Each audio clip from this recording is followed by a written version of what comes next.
Mosoma.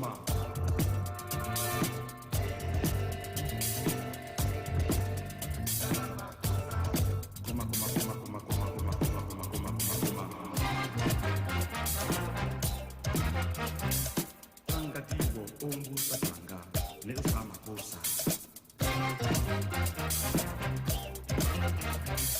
Alumuna sisi au ya sama kosa. Amuna yeye, koma, sama kosa.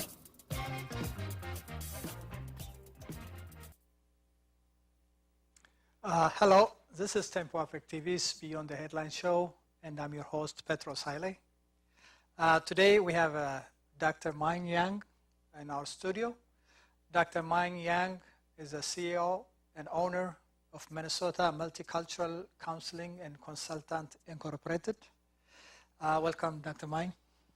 Thank you, Petros. How are you doing? Doing good. All right. We invited him to discuss various issues, but mainly his trip to Gambella in Ethiopia. And in fact, to go directly to the question, I'll start with the first one. If you can say a little bit about your background and tell us about your professional as well as... Well, my name is Mine Yang. I was born in Gambella region of Ethiopia, and I left the country in 1992. I've been out of Ethiopia for the last 24 years. And I came to the United States about 23 years ago, and I educated myself. And I'm now living in Minnesota and running my own clinic. I do have my own clinic. I'm a licensed professional counselor, and I do have a clinic in Minneapolis, in St. Paul. In St. Paul, yeah. You've had that clinic for quite some time, right? Yeah, about 2 years now. Yeah. 2 years, okay. Yeah, I've known Dr. Mine for quite some time as well. Okay, you're from Gambella? Yes, I am from Gambella. Yeah. And you recently visited the Gambella region. How's the situation in Gambella and overall in Ethiopia? You just came back, right? Yeah, I just came back, Peter. Okay, I just came back. So I was in Gambella for about 2 months.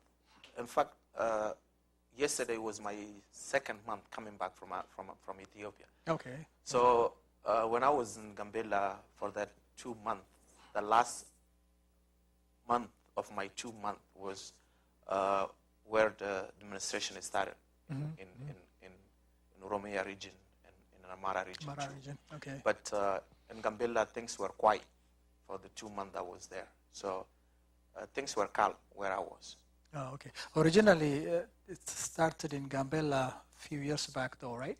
Yeah, Gambella in 2003, there was a crisis happened that, there was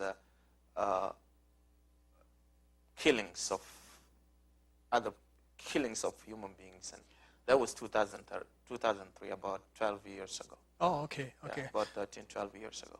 Oh, is that the one that by some is... by some it was called genocide of the Anuaks, my own people, yeah. Oh, you're from Anuak? Yeah, I'm from Anuak, so yeah, by some agencies that was called genocide of Anuak.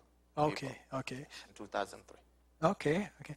And if I can do a follow-up, part of that massacre or killings is in protest against investment in Gambella.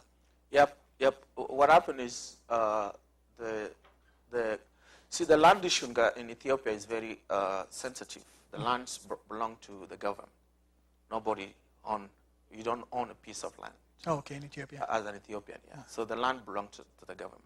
So the government decides who to get land, who does not. So what happened was under development, the land were given to investors in Gambella. And the indigenous people protested. I mean, nobody disputes development. Okay, okay. As long as it benefits the people on the ground, indigenous people, because that's their land and they're using it to farm, subsistence farming. So by bringing them development, mechanized farming, there is nothing wrong with that. But you have to also think about the people on the ground and is this mechanized farming going to help them? Are they going to benefit? What they're going to get out of it? And you consult with them. That way, then with their agreement, you can bring the development, and you will show them that this development is going to help you. Okay, okay. So the people felt like they didn't get that, and they rejected it. So because of that, there was a conflict between the government and the people. That's what happened. Okay. The same line. Some, opposition from the government, they're saying that land has been given to foreign investors unfairly, such as, if I pronounce it correctly, Katakuri, it's an Indian investor. There was a documentary on Gambella. He was literally boasting that he got a cheap land in Ethiopia, and it's about 100,000 acres, which he was also describing what 100 acres means is about 70 miles. If you have to drive around, that means from here to St. Cloud. What do you think of that? Well, Peter, I watched the documentary myself. Did you? Okay. The guy was boasting about how cheap the land was in Gambella, and he was talking about we got it very cheaply, and the land itself is a fertilizer. We don't need fertilizing the land to get what we want out of it, because the land itself is so good.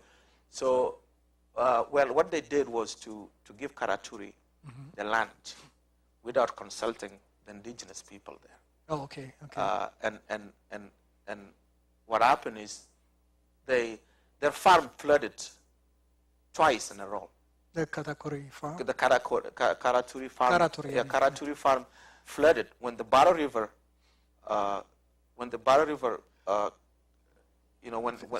fills and like winter time. Okay. The Baro River tends to flood. So what happened? They lost their first year crops. The second year they lost it again. Okay. So now they had to leave. They left. So the entire 100 acres were cultivated. Yeah, cultivated, and it flooded. Oh, okay. So for 2 years they didn't get any profit out of it. Oh, okay.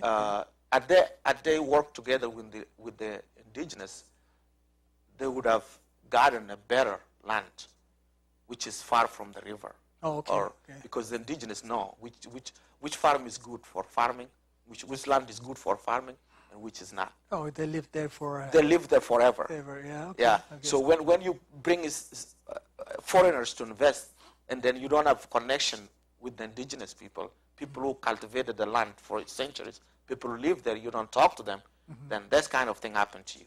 Okay. So that's what happened to Karaturi. And with all the machines, millions of dollars, they lost. They left the country. So the natives, the Gambellans who reside in that area, in the documentary that you saw as well, they were complaining that they were being evicted, or being paid very cheap. Yeah. In addition to that, there's also another company you can talk about. Saudi Star. Okay. Yeah. Saudi Star is there. Saudi Star did not leave. Saudi Star, they're farming rice. In fact, the rice is declared one of the best rice in Africa. And they're farming rice that is still in Gambella, and they're getting profits. And they succeeded. But one good thing I saw personally was that something that Saudi did that Karaturi did not do. I went to Saudi Star Farm, and all the drivers Yeah. of tractors are indigenous. Oh, okay. Yeah, so you can see that the indigenous people are learning to farm mechanized wise. So that's one thing they did, and they're still there, and they're farming there. But also the eviction thing. Some people were evicted, but most of the farming that was taken is not. Nobody was farming on it. Oh, it's not happy. Yeah. There's no people. Had there been any kind of consulting, nobody would have rejected it. Oh, Because it's people live in a very small areas. Gambella is huge. It's an equivalent of Belgium. And you got people who are living there under 1 million. So had they been consulting with the indigenous people, nobody would have rejected it, because they would have looked at it as beneficial to them. Okay, okay. But then people were not consulted. Not consulted, okay. And some people felt like they were being kicked out of their land to be put in a camp where there would be clinics and running water and schools for their children. It was not explained to them wisely. Yeah, with all fairness, actually, again, I'm massacring his name, Katakuri. Karaturi. He also mentioning that he was building a small town next to the farm. Yep. I guess the intention was to relocate the farmers or the natives into a better place, but it did not work that way, right? It did not work that way. Okay. What happened is, I've seen all the farms. I've seen the Karaturi one. I've seen the Saudi Star. Okay. Saudi Star. For their workers, they have housing on the farm for their workers. The second thing too that was not materialized was the building of schools and clinics and clean water to the indigenous people did not materialize. That's the failure. How about the Saudi Star? Are they The doing? Saudi Star, the same thing. Okay, okay. People who are supposed to be getting clean water, clinics, and schools for their children, they didn't get what was promised. Okay, okay. What was promised was not delivered in full. Some were delivered, but when you promise something and you don't deliver it in full to the indigenous people who own the land, then there is always a problem. So there's a legitimate grievances on the side of the population. On the population, there is a legitimate grievances, unless you promise something. Two mistakes by the government. Okay. No consulting with the population, with the indigenous people. And after promising them they will be getting, water, clean water, clinics, and schools, they did not get them fully. It's not been delivered. It's not being delivered. Okay. So the grievances came out of that. Well, this kind of practices, from what other people were saying, is not only in Gambella. There are other regions, like the Oromo region, the Gambella region. Similar practices has been made. When you were there, did you notice grievances addressed by different ethnic group? Well, the Oromo problem is current. It's very current, because after the Ambo was supposed to be included. What, a year ago? Okay. A year ago was to be included in master plan of Addis Ababa, which they rejected because there's Oromo land. After that, the Oromo case has never stopped. Oh, you mean the Ambo is supposed to be included, or the other one, the recent appraisal by the Oromos to expand the Addis Ababa master plan? Yeah. Oh, okay, the uprising. So yeah. the land issues too. In Gambella, things have settled. Okay. Things have settled, because when I was there, this is my observation, I didn't see any crisis on land. Things have settled. The Oromo issue. But then the Oromo issue is current. It's more because they feel like their land is being taken now by outsiders. So that's why you see the master plan of Addis, including some of the Oromo land surrounding Addis, and they rejected that. And that's why you see all these crises in Ethiopia today. And with all fairness to the Oromo demand, and the government admits faults on this one, right? Yep. The government admit fault, and in fact, I think they canceled the plan. They canceled the plan of including Oromo land into Addis Ababa master plan. Okay. So you were not there when this appraisal.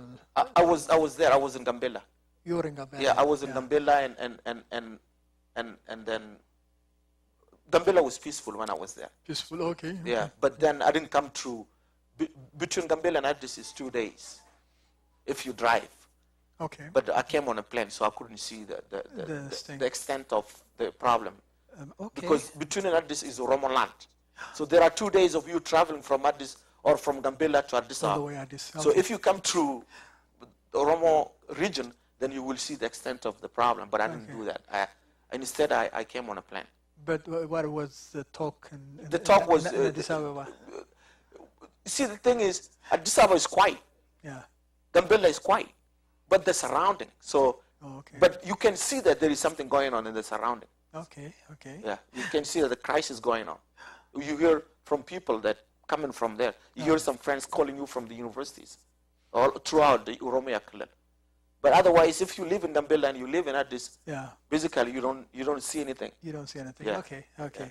Well, now since internet and other sources, they keep showing us that all over Ethiopia, especially the Oromo and the Amhara region, there's a protest. Grievances has been addressed. To give you an example, the Amhara region, the Wolkite, the Oromo region, the Addis Ababa master plan, again, the issues back on the surface. People getting killed in Bishoftu. In Bishoftu, the celebration, and on top of it, the government of Ethiopia declared a state of emergency recently, about 3-4 days ago. Yep. Do you have an opinion on that one? Well, Peter, you and I, we've been known each other for a long time. Yeah. I don't believe in violence. My politics is that there is a country, your own country, and there is a politics. There is a government that running your country, and also there is a country of yours. So you separate these two, my country and the government of my country. So distraction is not good for the country. For the country in general. In general. Yeah. Because what you do is you're taking yourself 2 steps back, or even 3. So I don't believe in distraction. So when the distraction happens, the government declared a state of emergency. Before they did that, they admitted that there were mistakes that they have done throughout the years, and they will correct them. Such as they admitted that there is a corruption, unfair governance, nepotism, all those things. They say that they will correct them. They will work on them. And then, after they admitted their mistake, they announced the emergency. Now the real issue comes here. You are announcing a state of emergency while promising to make corrections on your mistake. Okay? These two has to be balanced. In your own admission, you say that you made mistakes. The mistakes that you mentioned that you made, you have to deliver on them. If you don't deliver on the mistakes that you admitted, by announcing the 6-month state of emergency, you are just buying time, and you cannot satisfy the populace by not delivering your promises. So I think that the solution now for the Ethiopian government to balance, to deliver, in fact, to deliver on what they promised the Ethiopians.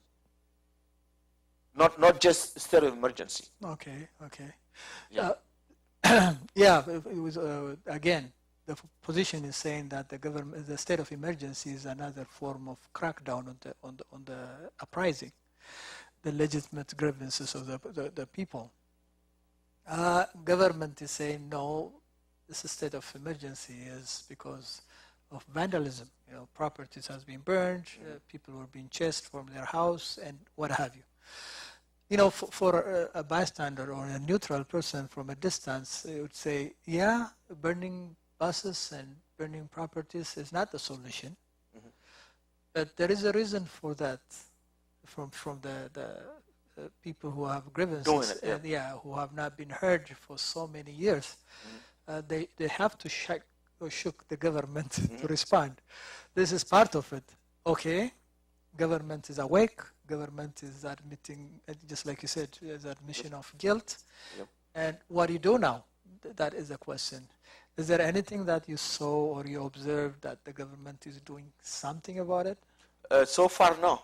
It has been a week. The announcement of the emergency, I think it has been a week or so, or 6 days. But are they moving on the promises that they said? There is a corruption, there is a bad administration, and there is a nepotism, you know, and there is a crackdown. All those things, are they working on them? Not yet. We still to see. But, you know, distracting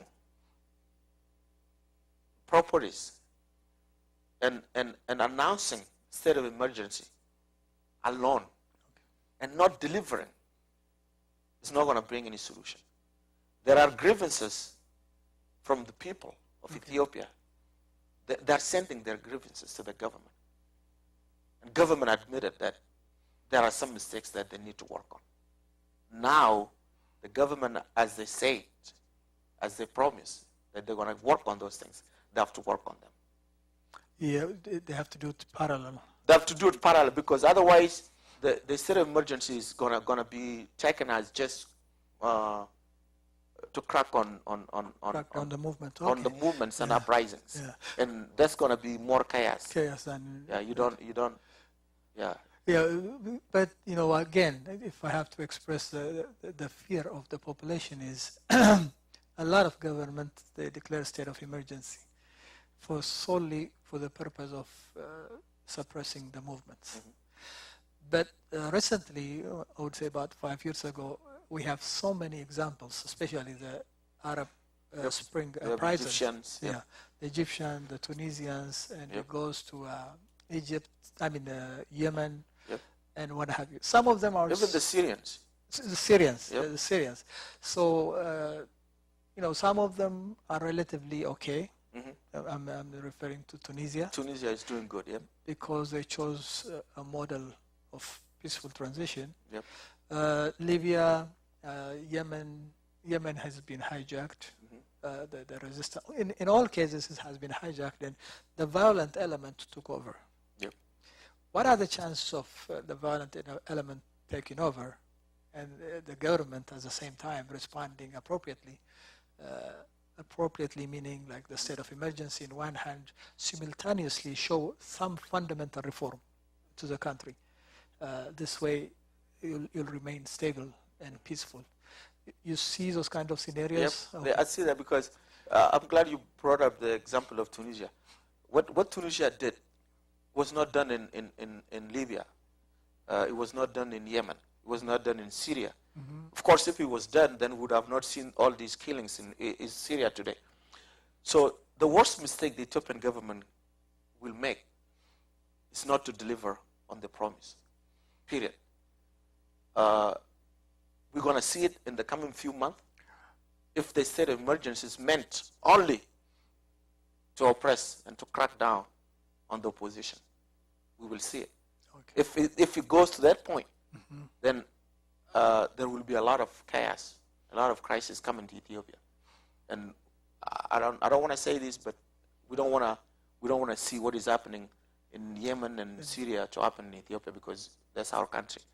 Yeah. We want it to be peaceful. So for the government to just use the state of emergency as a machine to crack on opposition and to smash the uprising is not going to be a wise choice. Yeah. Is the other way. They just have to deliver. They have to deliver on the promises, so that we won't see the crises that are happening in the Arab countries right now. We want this thing to end peacefully. I cannot help to ask this follow-up question. There are forces like Gambot Sabat in Eritrea, the head of Gambot Sabat. He literally declaring war on Ethiopia from Asmara, and I think he had this 9-10 points that he declared. Things that Ethiopia. I listened to that. Did you? Yeah, I listened to it. And that kind of rhetoric from abroad, especially the government that is not very friendly with Ethiopia, you'll create a regional tension. Yeah. And what do you think Ethiopians will take that kind of message? Will they take it to their heart, or they say, keep your distance from us? This is a popular movement, so we'll finish it. No, they will take it, given where the message come from. Where the message was delivered from Eritrea land. And Eritrea is the arch enemy of Ethiopia, if we all know it, right? So the chairman of the Gambot Sabat Arbenyoch, he lives in Eritrea. So he delivered that message to the Ethiopians, including the assassination of the leadership, if need be. So the Ethiopian will take it serious. And by that, it can create a regional war between Eritrea and Ethiopia, because they fought 2 years war back in 1998. You don't want that to happen. For these two poor countries, the best thing to do is to work together. Eritrea can benefit from the market. You have 100 million people sitting next door to you. These are some market, and Ethiopia can benefit from the port. So I think the Ethiopian and Eritrean, they don't need to go to war. They don't. What they need is to work together. I agree. You don't want someone to be in the middle of Ethiopia and Eritrea creating war. Because war is not. We've seen it in 1998. The two poor countries, they were spending $1 million each a day for 2 years. Calculate that. Do we have that kind of money? No. I don't believe in that. Maybe this will be a last question, but at the same time, before I go there, Ethiopia is also, although officially they're denying it, but they're recruiting, organizing people that would launch attack to Eritrea. So don't you think that the Ethiopian people as well as the Eritrean people demand, at least they have this common demand from both sides, that they should stop this nonsense, both governments, attacking one another and harboring each other's...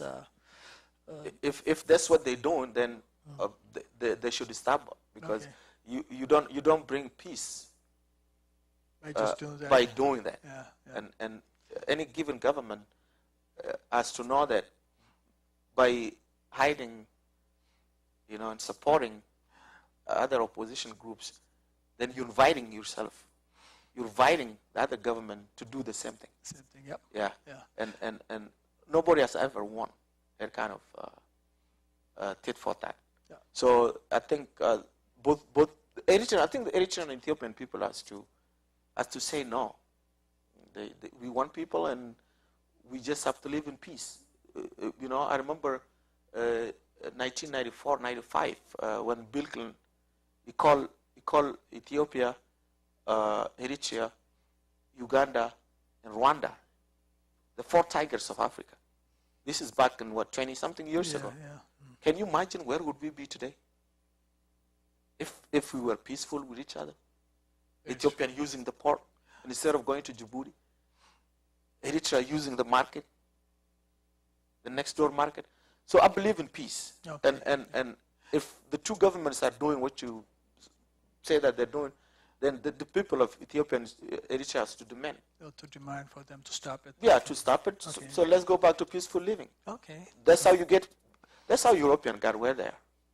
We are in America because they solved their problems, and now they're rich countries. Yep. We can do the same thing too. We can be rich. Yeah. Well, I hope they both will be sensible enough to avoid war. Thank you, Dr. Mike. Do you have one message to the audience? I'll give you about 2 minutes and we'll conclude our program today. Well, I don't have a lot to say to audience, but you know, there is a lot of things going on, especially in my homeland in Ethiopia today. I think I need people to really look at it. You know, what is beneficial?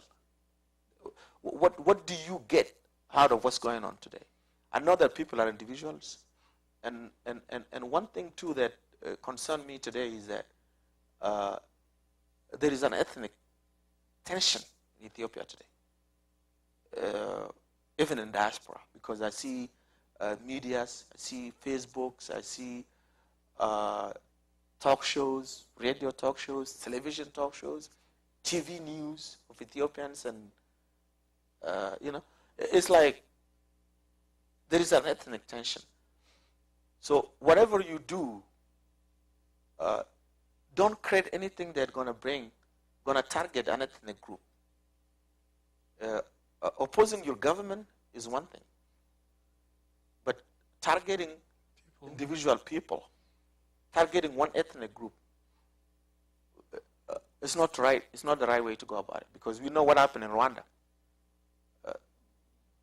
One ethnic group was targeted.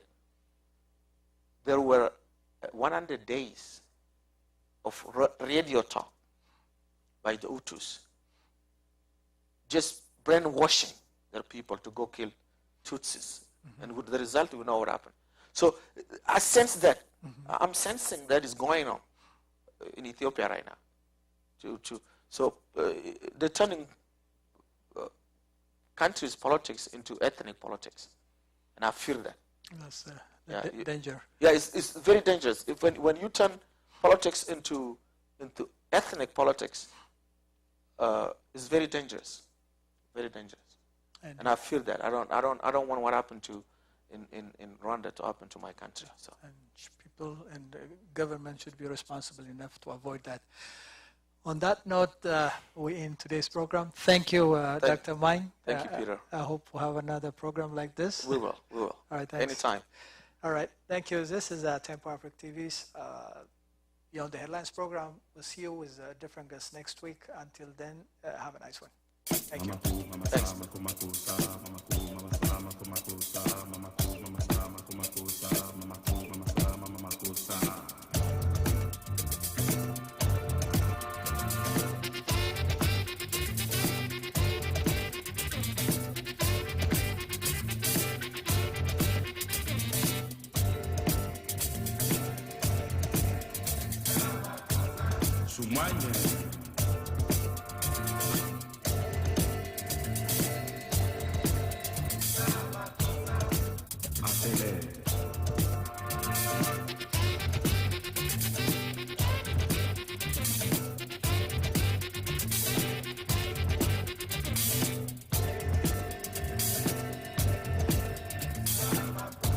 Mosoma.